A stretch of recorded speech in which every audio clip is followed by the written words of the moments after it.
Salut tout le monde, aujourd'hui j'avais envie de vous parler de deux genres littéraires que j'aime beaucoup, la fantasy et les romans policiers, et quoi de mieux que des lectures qui en font un savoureux mélange. J'ai donc décidé de faire une sélection de 3 livres qui mêlent chacun à leur manière ces deux genres-là. Donc il va y avoir de la fantasy sombre, du thriller, une enquête un peu plus subtile et onirique, du folklore et du surnaturel, bref, ce sera varié. Je garde mon coup de cœur pour la fin et on va commencer par Envol de Kathleen Jennings, édité par Les Moutons Électriques.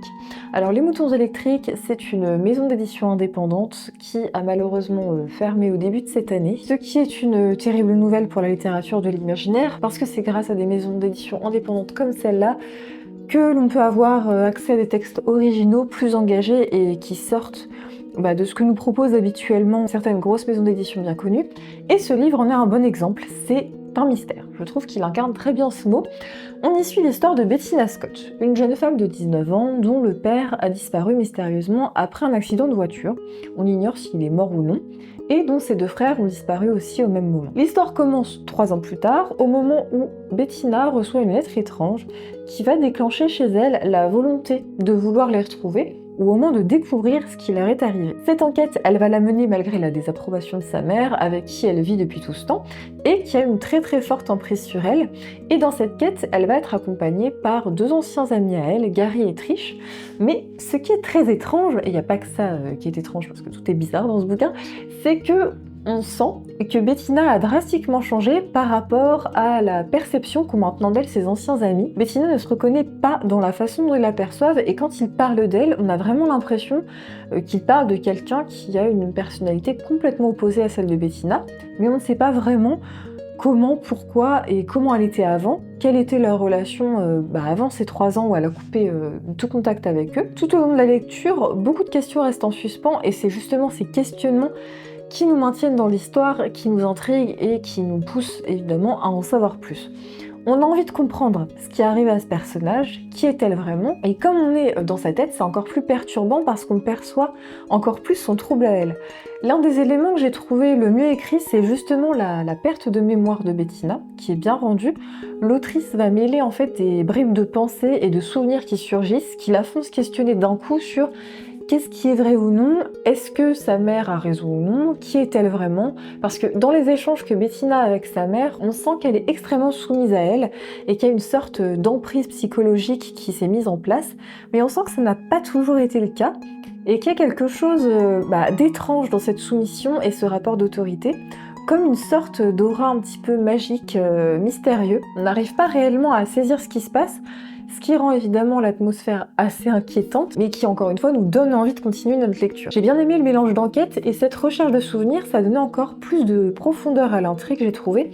En plus de ça, je trouve que le monde dans lequel se déroule l'histoire est intéressant. L'intrigue se passe dans une petite ville en Australie qui semble complètement coupée du monde. On a l'impression que personne ne s'en éloigne vraiment, et aux alentours, il se passe des phénomènes assez étranges.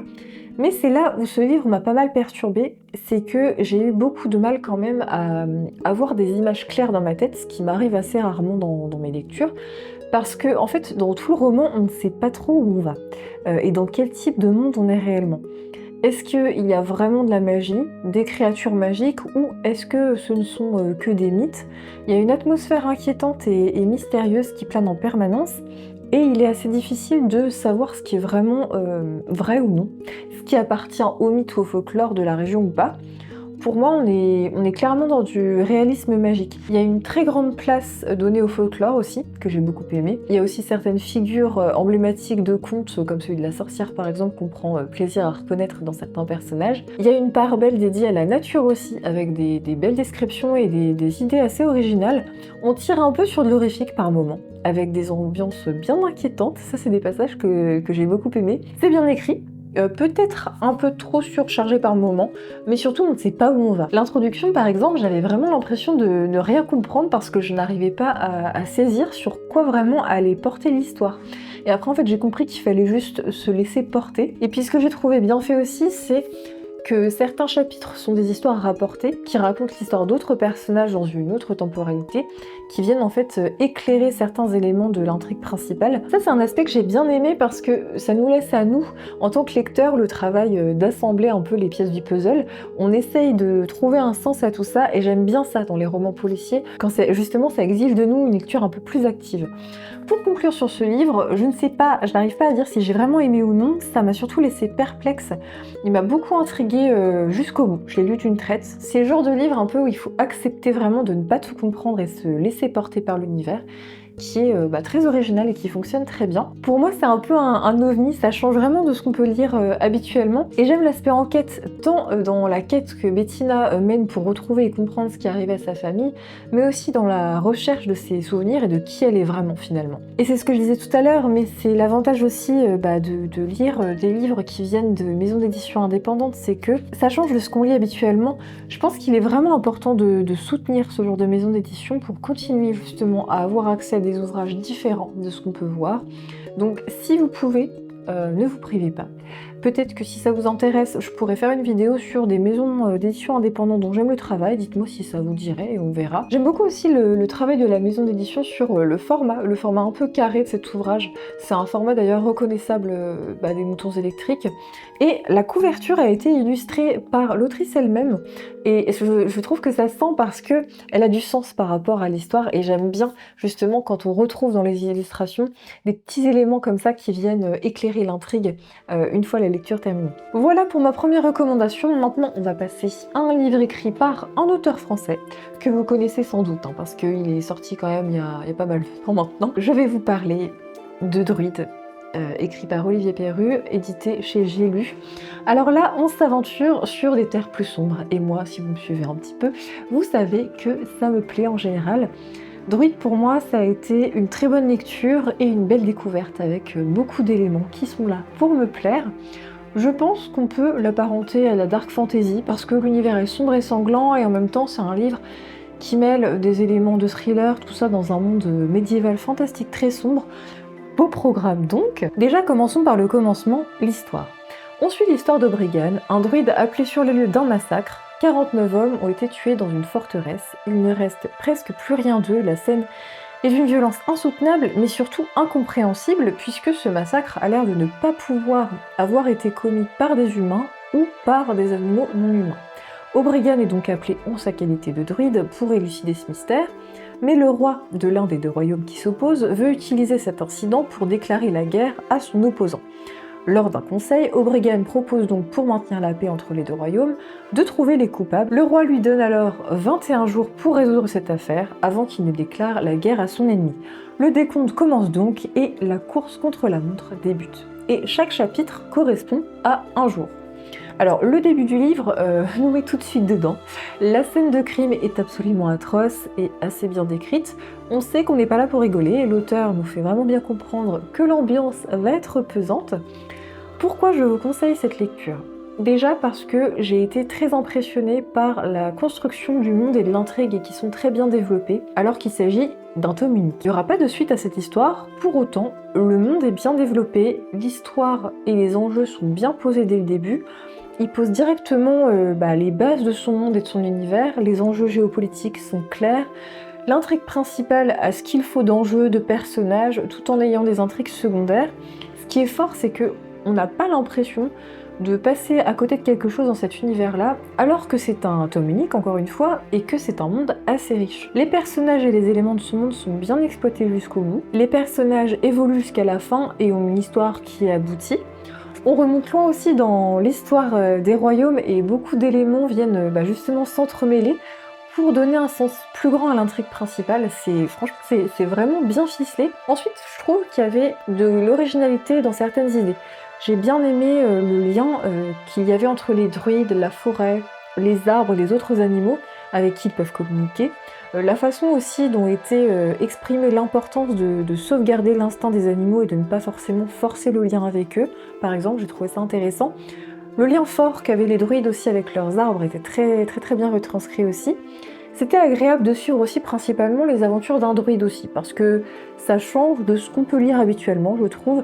Même si tout au long de l'histoire, on ne va pas suivre uniquement le point de vue d'Obrigan, le fait aussi que les druides se divisent en plusieurs castes, il y a les ombres, les cerfs et les loups, dont fait partie d'ailleurs Obrigan, je trouve que ça donne aussi de la richesse à cet univers-là, et surtout j'ai trouvé que les personnages féminins étaient vraiment cool. Alors il y en a peu quand même, il y a surtout Arcantia qui est une druidesse de la caste des ombres, mais c'est un personnage féminin qui est nuancé, on ne tombe jamais dans le cliché. Pour une fois, on n'est pas face à une femme faible qu'il faut sauver ou à une femme extrêmement forte. Il y a de la nuance et ça, j'apprécie. C'est beaucoup trop rare à mon goût et surtout en fantasy, donc je le souligne.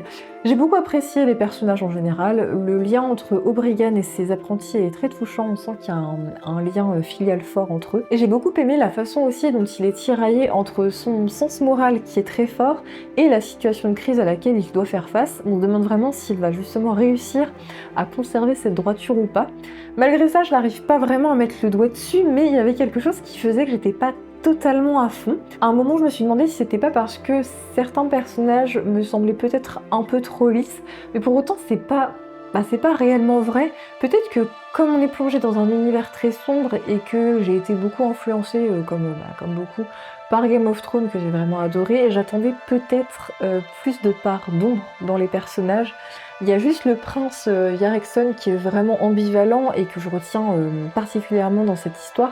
Pourtant les autres ne sont pas lisses ou clichés pour autant, mais je pense que l'auteur aurait peut-être pu aller plus loin. En tout cas, c'est le personnage que j'ai préféré, hein. J'adore les personnages très ambivalents. Moi, dès qu'il y a un personnage torturé avec des cicatrices en passé tragique, ça y est, je suis à fond, c'est mon perso préféré. C'est pas pour rien que j'aime tant Sandor Clegane ou Severus Rogue, mais bon, passons, c'est un autre sujet. Le rythme est également très bon. Il y a beaucoup de rebondissements et d'éléments très très énigmatiques qui nous tiennent en haleine tout au long de la lecture. On part d'une enquête dans un monde sombre et mystérieux pour plonger dans une intrigue bien plus vaste qui mêle complot et combat épique. Il y a une montée vraiment crescendo de la tension au fur et à mesure de la lecture qui est accentuée évidemment par le décompte du temps.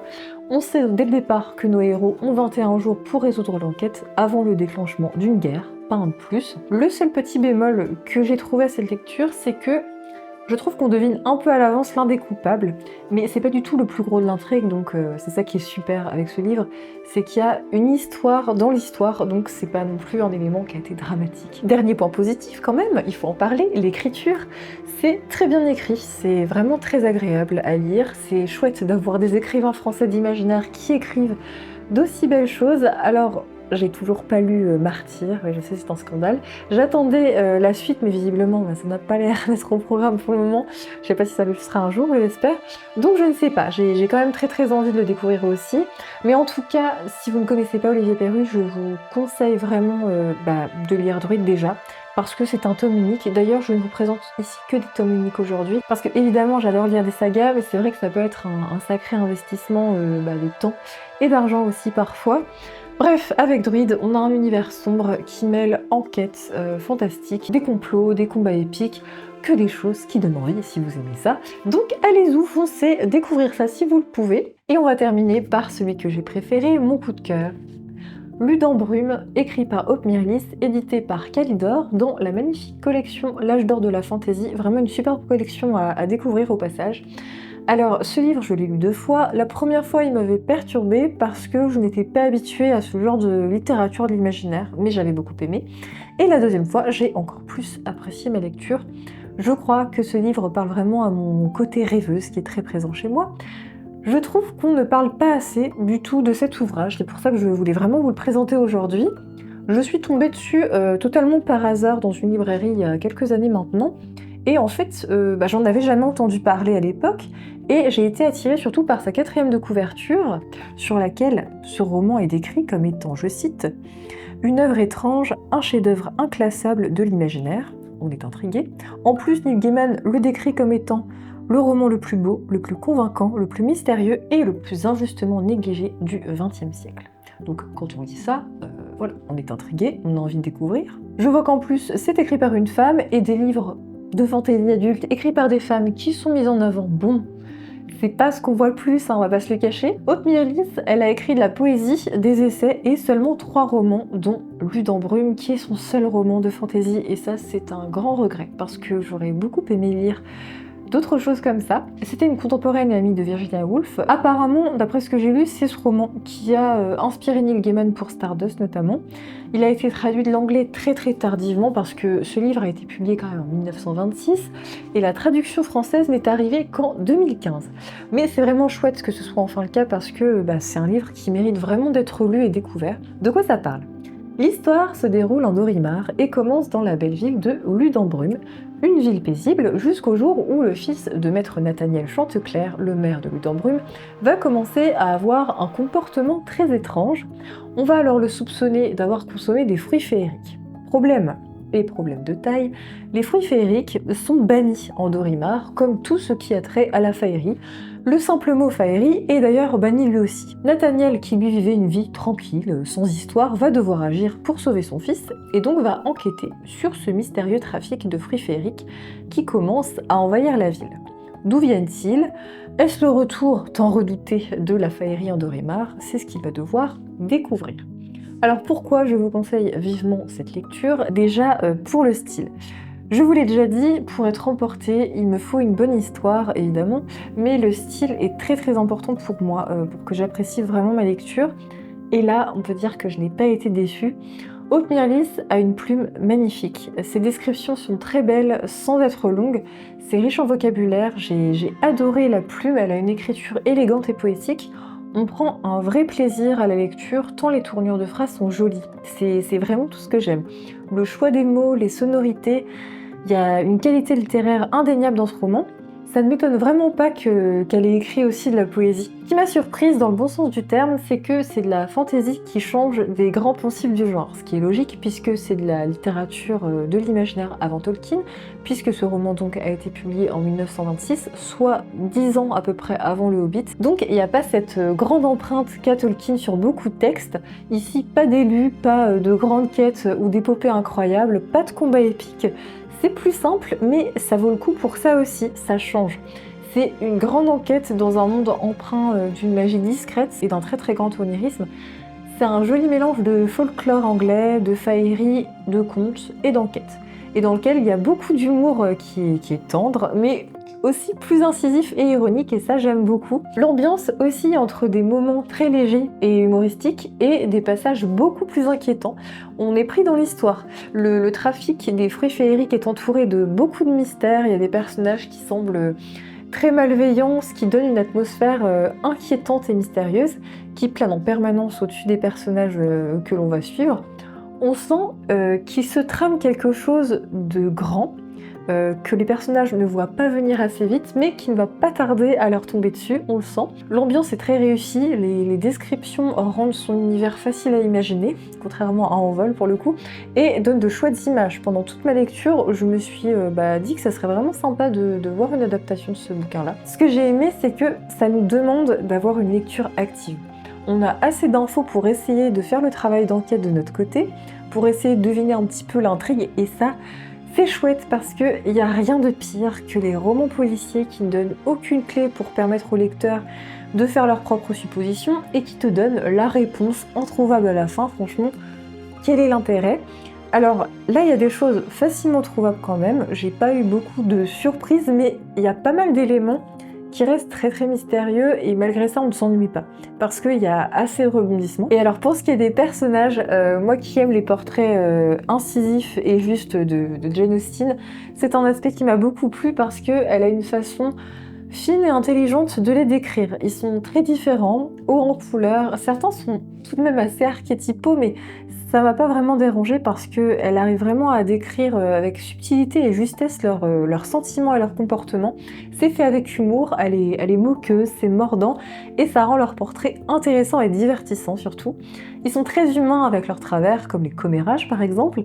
Le personnage de Mademoiselle Primevère qui est décrite comme étant une groupie du cobré, ça m'a... Enfin franchement ce personnage est ridicule mais ça m'a beaucoup fait rire. Notre personnage principal, Nathaniel, change des héros habituels de fantasy. Là on a un père de famille d'une cinquantaine d'années qui veut mener sa vie pépouse, qui est un peu dans la lune et qui va être épouvanté évidemment par ce qui arrive à sa ville et à sa famille, surtout à son fils quand même, et qui va se transformer peu à peu en un personnage plutôt courageux, dont le côté rêveur va finalement être d'une grande aide pour faire face à cette situation de crise.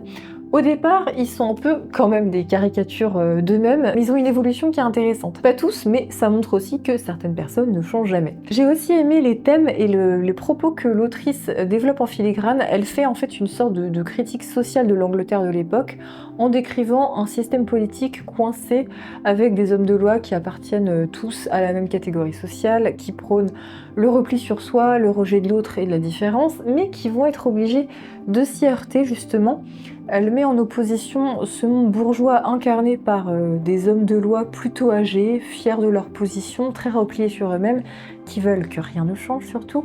Et de l'autre côté, le monde plus rural, qui lui est plus enclin à connaître la faillerie, les légendes d'Orimar, et qui y sont beaucoup plus réceptifs. Cette question est bien traitée par l'évolution de Nathaniel justement, qui a une vie de bourgeois bien rangé, plutôt monotone et mollassonne d'ailleurs, mais qui va avoir une vraie évolution au fil du roman. Je pense qu'on peut interpréter cette histoire comme étant un appel à l'ouverture sur le monde, mais aussi et surtout comme étant une interrogation sur la place que l'on accorde à l'art et surtout aux rêves dans nos vies. Ce livre parle vraiment beaucoup de la place que l'on accorde à l'imaginaire et aux rêves dans notre monde qui est quand même très rationnel et pragmatique. Ça, c'est un thème que j'ai évidemment adoré. Malgré tout ça, je pense que ce livre ne plaira pas à tout le monde parce qu'il sort de tout ce qu'on peut avoir l'habitude de lire en imaginaire. Ça peut être déroutant pour certains. J'ai lu quelques critiques aussi sur le rythme, mais moi j'ai pas trouvé ça particulièrement lent. Il n'y a rien qui m'a gêné parce que on se laisse porter encore une fois par l'écriture déjà, qui est magnifique. On s'attarde un peu au début sur le fonctionnement de Ludembrume, sa population, l'explication du monde. Après, on voit qu'il y a des phénomènes étranges qui arrivent assez rapidement. L'atmosphère très mystérieuse se met en place aussi facilement. Et puis ensuite, l'enquête démarre. Moi j'ai trouvé que l'enchaînement était très très réussi. En plus de ça, c'est une lecture accessible qui se lit bien. L'édition de chez Calidor est très chouette. Il y a des illustrations à l'intérieur de Hugo de Faucompré. J'ai beaucoup apprécié les paysages. Alors moins les portraits, parce que de toute façon j'ai un problème quand on m'impose un visuel d'un personnage, je n'aime pas ça en général. Par contre, j'ai trouvé que les paysages collaient très très bien à l'aspect mystérieux et inquiétant et onirique de l'histoire. Pour conclure, je dirais que c'est un livre qui vaut vraiment le coup d'être découvert. C'est un roman qui est un peu inclassable, qui montre que oui, la fantaisie c'est un genre qui fait partie de la littérature et qui peut être merveilleusement bien écrit, contrairement aux préjugés qu'ont certains encore. Donc si vous aimez l'imaginaire, les contes, si vous êtes comme moi souvent dans la lune, si vous aimez l'onirisme et que vous êtes curieuse et curieux de découvrir un livre de fantaisie atypique écrit avant Tolkien et bien écrit, bah tentez le coup. Franchement, je pense que vous ne serez pas déçus. Voilà, c'est tout pour aujourd'hui. Si vous avez déjà lu ces livres, dites-moi en commentaire ce que vous en pensez. Et si vous en avez d'autres recommandations sur ces thèmes-là, qui mêlent ces genres-là, et bien surtout ne vous privez pas. En attendant, portez-vous bien, bonne lecture, et on se retrouve très bientôt pour une nouvelle vidéo.